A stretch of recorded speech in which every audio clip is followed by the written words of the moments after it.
इंसानों और मशीनों की जंग से पूरी दुनिया में इंसानियत खत्म हो जाती है और फिर हम एक वैज्ञानिक को देखते हैं जो अपनी लैब में तरह तरह की पपट बना रहा था। उसने उन पपट को बनाने के लिए रोबोट के कुछ हिस्सों का इस्तेमाल किया।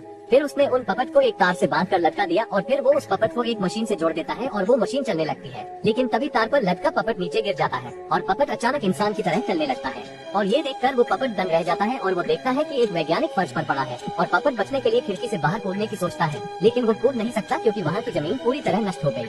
इसी कारण वो सीढ़ियों से नीचे उतर आया। फिर वो अपने जैसे एक और पपट देखता है और यह पपट नंबर 2 था और जिसे हम शुरू में देखते हैं वो पपट नंबर 9 था। पपट नंबर 2 ने उससे बात करने की कोशिश की, लेकिन नंबर 9 बोल नहीं सकता। जब नंबर 2 ने उसकी जांच की तब उन्हें पता चला कि उसका कम्युनिकेशन गैजेट गायब है। फिर नंबर 2 उसे अपने साथ ले जाता है और पास में पड़े रोबोट से उस कम्युनिकेशन गैजेट को निकालकर उसमें फिट कर देता है और उसके बाद नंबर 9 बोलने लगता है। तभी दोनों को आभास हुआ कि कोई आ रहा है, इसलिए नंबर 2 नंबर 9 को छिप जाने के लिए कहता है। तभी वहाँ एक बड़ा स्केलेटन रोबोट आ जाता है और नंबर 2 पर हमला कर देता है। ये देखकर नंबर 9 डर जाता है, लेकिन स्केलेटन रोबोट उसे देख लेता है। लेकिन नंबर 9 खुद को दूर छिपा लेता है और वो रोबोट नंबर 2 को अपने साथ ले जाता है। बाद नंबर 9 बेहोश हो जाता है। कुछ देर बाद नंबर 9 को होश आता है तो वह अपने सामने और एक पपट को देखता है जो नंबर 5 था। वो नंबर 9 का इलाज कर रहा था और फिर दोनों आपस में बातें करने लगते हैं।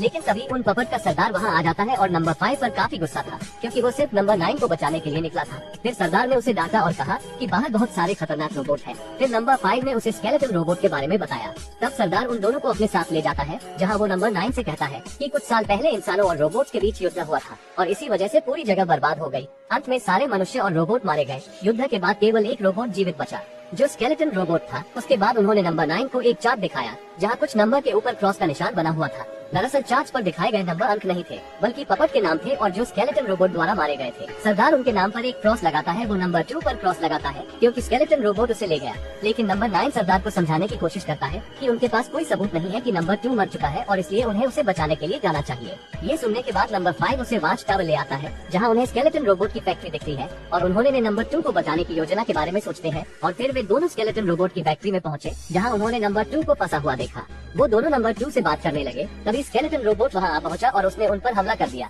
और पपट उससे दूर भागने लगते हैं। लेकिन स्केलेटन रोबोट उन सभी को मारने वाला था। लेकिन तभी नंबर 7 वहाँ आ जाता है और उसने सिर्फ एक बार से स्केलेटन रोबोट को मार डाला। नंबर 7 को देखने के बाद वे सभी वास्तव में बहुत खुश हुए। लेकिन तभी नंबर 9 को एक गैजेट दिखा तो उसने इसे उठाया और फिर उसने अपने सामने एक प्लग देखा तो नंबर 9 ने इसे प्लग में लगा दिया। नंबर 2 ने उसे रोकने की कोशिश की लेकिन अब मशीन सक्रिय हो जाती है और फिर इसने नंबर 2 को अपनी ओर खींचा। नंबर 9 ये देखकर उदास हो गया और बस जब मशीन नंबर 2 की आत्मा को खींच लेती है तब वो एक रोबोट में बदल जाती है और फिर उसने पपट पर वार करना शुरू कर दिया। अब तीनों पपट अपनी जान बचाने के लिए भागने लगे। तभी पपट नंबर 7 एक जगह चिपक गई और रोबोट उसे मारने वाला था। लेकिन फिर नंबर 9 और नंबर 5 ने उसका ध्यान भटका दिया और फिर नंबर 7 भागने में कामयाब हो गया। फिर तीनों बाहर निकले और छिप गए। लेकिन नंबर 5 नंबर 9 पर नाराज था क्योंकि उसकी लापरवाही की वजह से नंबर 2 की मौत हो गई और रोबोट भी सक्रिय हो गया। लेकिन नंबर 7 ने उन्हें शांत कराया और अपने साथ ले गया। वहाँ फैक्ट्री में उस रोबोट ने अपने जैसा दूसरा रोबोट बनाया और यह उड़ भी सकता था। फिर हमें तीनों एक पुस्तकालय में देखते हैं। तभी वहाँ 2 जुड़वा रोबोट आए और तीनों को एक कमरे में ले गए जहाँ जुड़वा पपट ने उन्हें फ्लैशबैक में दिखाया। वे साफ देख सकते थे कि इंसानों ने अपने लालच के लिए रोबोट बनाए हैं और चूंकि रोबोट अधिक बुद्धिमान थे इसलिए वे मनुष्यों पर शासन करना चाहते थे और इसीलिए इंसानों और रोबोटों में युद्ध हुआ।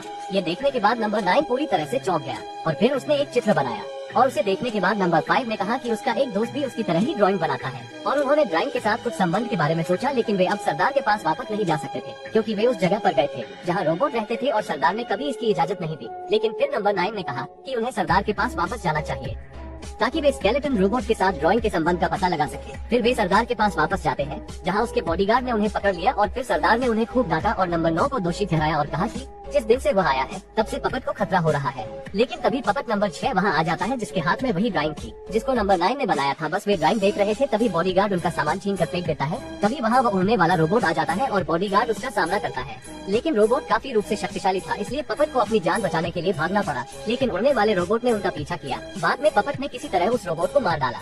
लेकिन उस रोबोट ने उस जगह पर बहुत तबाही मचाई और वहाँ आग लगा दी गई। ये देखकर पपट उदास हो जाते हैं क्योंकि उनके पास रहने के लिए एक ही जगह थी और वह भी जल गई। फिर वो सभी जुड़वा पपट की लाइब्रेरी में गए और फैक्ट्री में रोबोट अपने उड़ने वाले रोबोट को मरा देखकर सैड हो गया। तभी उसकी नजर पपट नंबर 2 की लाश पर पड़ी। दूसरी तरफ यहाँ पपट जुड़वा बच्चों की लाइब्रेरी में पहुँचे। फिर पपट नंबर 9 और नंबर 5 ने नंबर 6 से पेंटिंग के बारे में पूछा और सरदार ने ये सुना तो उसने नंबर 9 से कहा कि अगर वो जिंदा रहना चाहते हैं तो छिपकर जीना होगा। फिर उन्होंने नंबर 2 का एग्जाम्पल लिया और कहा कि नंबर 2 भी तुम्हारी तरह फालतू की बातें करता था और अब सभी को उसके बारे में पता है। नंबर 9 सरदार पर शक करने लगा और उसे सब कुछ पता चल गया कि सरदार ने नंबर 2 को इसलिए बाहर भेजा ताकि वो मारा जाए और बाकी सभी उसकी तरह सोचना बंद करे। फिर नंबर 9 ने सरदार से सच्चाई के बारे में पूछा। तब सरदार ने कहा कि उसने ऐसा पपट को बचाने के लिए किया। ये सुनने के बाद नंबर 7 ने हथियार उनके गले पर डाल दिया, लेकिन नंबर 9 ने किसी तरह उसे शांत कराया। वहाँ फैक्ट्री में रोबोट ने नंबर 2 की बॉडी को मशीन में बदल दिया और अब उसने सरदार के बॉडीगार्ड को सम्मोहित कर लिया। फिर सरदार को पकड़ लिया। मशीन नंबर 5 और नंबर 9 को सम्मोहित करने लगा, लेकिन नंबर 9 भागने में सफल रहा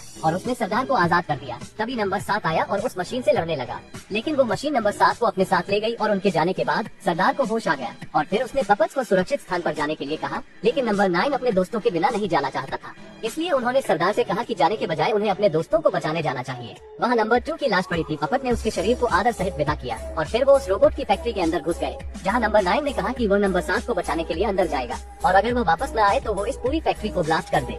इतना कहकर वो फैक्ट्री के अंदर चला गया और नंबर 5 ने कारखाने को ब्लास्ट करने के लिए जरूरी सामान कलेक्ट किया। फिर नंबर 9 छिपकर रोबोट के पास चला गया। उसने देखा कि रोबोट बॉडीगार्ड की आत्मा को सौंप रहा है। ये देखकर वो डर गया। रोबोट अब नंबर 7 की आत्मा को सौंपने वाला था, तो नंबर 9 ने जाल बिछाया और छोटा रोबोट उसमें फंस गया और वो किसी तरह नंबर 7 को बचाने में कामयाब रहा। इधर सरदार ने सोचा कि नंबर 9 पकड़ा गया, इसलिए उसने नंबर 5 से फैक्ट्री में ब्लास्ट करने को कहा, लेकिन नंबर 5 उन पर बहुत भरोसा करता था, इसलिए उन्होंने सरदार को ऐसा करने से रोका। तभी पास से एक रोबोट गुजरा जो फैक्ट्री के बाहर पहरा दे रहा था और उसने पपट को देखा और अपने मालिक से कहने के लिए फैक्ट्री के अंदर चला गया, लेकिन पपट ने उसे रोकने की कोशिश की, लेकिन वे असफल रहे। लेकिन टाइम पर सरदार ने उस रोबोट को रस्सी से बांध दिया और उसने नंबर 5 से माचिस की तीली ली और उसमें आग लगा दी। वो फैक्ट्री में विस्फोट करने वाला था, लेकिन इस बार भी उन्हें नंबर 5 ने रोक लिया, लेकिन सरदार ने उनकी एक भी बात नहीं सुनी।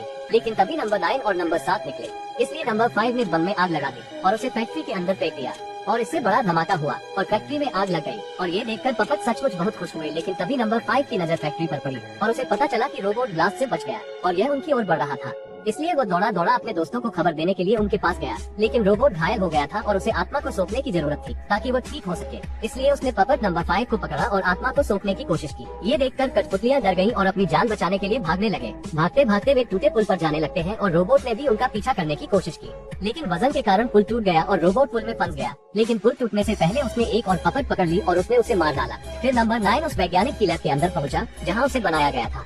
वहाँ उसने वैज्ञानिक के पास एक बक्सा देखा और उसमें उसके नंबर का टैग था, तो उसने डिब्बा खोल दिया और वैज्ञानिक का होलोग्राम निकला और साइंटिस्ट ने कहा कि उसने मनुष्य के डेवलपमेंट के लिए एक मशीन का आविष्कार किया, लेकिन वो जानता था कि कोई इसका गलत इस्तेमाल कर सकता है, इसलिए उन्होंने अपनी आत्माओं को 9 भागों में बांट दिया और उसने उसमें से 9 कठपुतलियां बनाई और इसीलिए जब उसने पपट नंबर 9 बनाई तो वो तुरंत मर गया।